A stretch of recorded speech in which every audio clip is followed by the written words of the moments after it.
Welcome back, everyone. It's time for this week's episode of Everyday Enlightenment. This is a really good question. I'm looking forward to answering this. So let me get to that. And it is, Dear RJ, do we have to reach enlightenment in order to have physical healing? There are people like you and Anita Morjani who appear to be highly self realized, bright, and happy. You both had profound physical healings. I've made enormous progress, and I'm many times brighter and more joyful than I used to be, but I don't live in a perpetual state of joy and awakening. Can I still obtain enough mastery to have physical healing? Must I be perpetually awake and aware in order to have physical healing?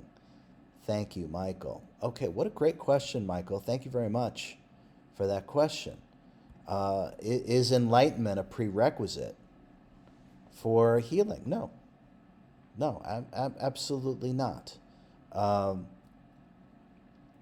if we're talking about healing on any level, mental, emotional, or physical, we really have to recognize that what we are suffering is not us. And then we're able to let it go and transcend it. Right? So, as an example, so the ego mind identity, which is a limitation program that runs by thinking, is founded upon misperceptions, misunderstandings, and misidentifications. So, if we have aligned ourselves with something that has nothing to do with us, which causes us to get great stress, anxiety, depression, anger, so on and so forth, eventually, that conceptualized reality, the body will have the tangible experience of that. And that's the mind-body connection in one sentence. So once there is tangible recognition that whatever it is that we've aligned ourselves with, that is causing this chain reaction that eventually leads to the tangible experience of that, which we call ill health, sickness, or disease. Once it's recognized that we are not that, tangibly, not just mentally, that is not enough. We are not our thoughts. So understanding things mentally is essentially, it's useless. Absolutely useless. So once, Michael, you recognize the thought patterns, which is based upon some identification that you have, and the identification with the thought itself is by bathing it with emotion, energy, and motion, is what eventually causes disrepair, disease, decrepitude, and demise. Once you know that it is not you, you're then able to start to let it go. Now, once you let it go, you are literally it's going to be removed from your body of energy, which includes your physical body. Your physical body is a body of energy too.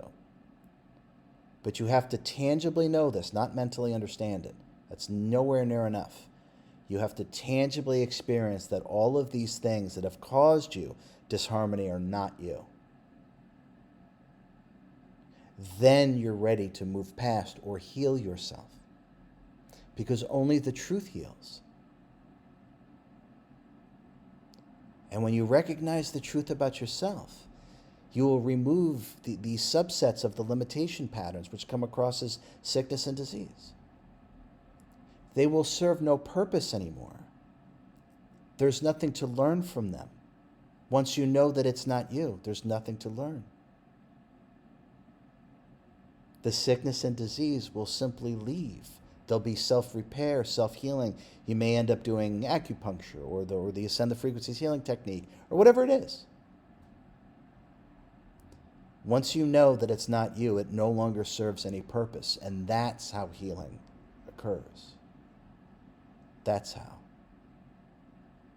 Self-realization or enlightenment and self-healing are not the same thing, but they have many interwoven or synergistic characteristics in terms of understanding the self. But self-realization or enlightenment is not a prerequisite for self-healing. So you don't have to worry about that or put some kind of weird pressure on yourself, Michael.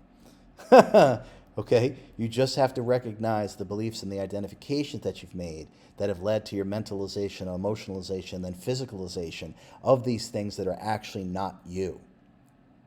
And once you recognize those things, you'll be able to let it go. And that's when the self repair and self healing mechanism that's part of the human vehicle just starts to take over. We have simply misprogrammed it through disharmonious thought patterns. I hope that helps. And keep using the book and the teachings. Dedicate yourself to that, because the book and the teachings make you recognize that these things are not you by the deconstruction of your ego mind identity. And once you know it's not you, it no longer serves any purpose. And that sickness and disease will serve no purpose anymore. And that's how you move past it. I hope that was helpful, Michael. Thank you very much for the question. That's a great question. Everyone, I look forward to seeing you again very soon. Make sure your notifications are turned on so you can get the next Everyday Enlightenment as soon as it's posted. Be well.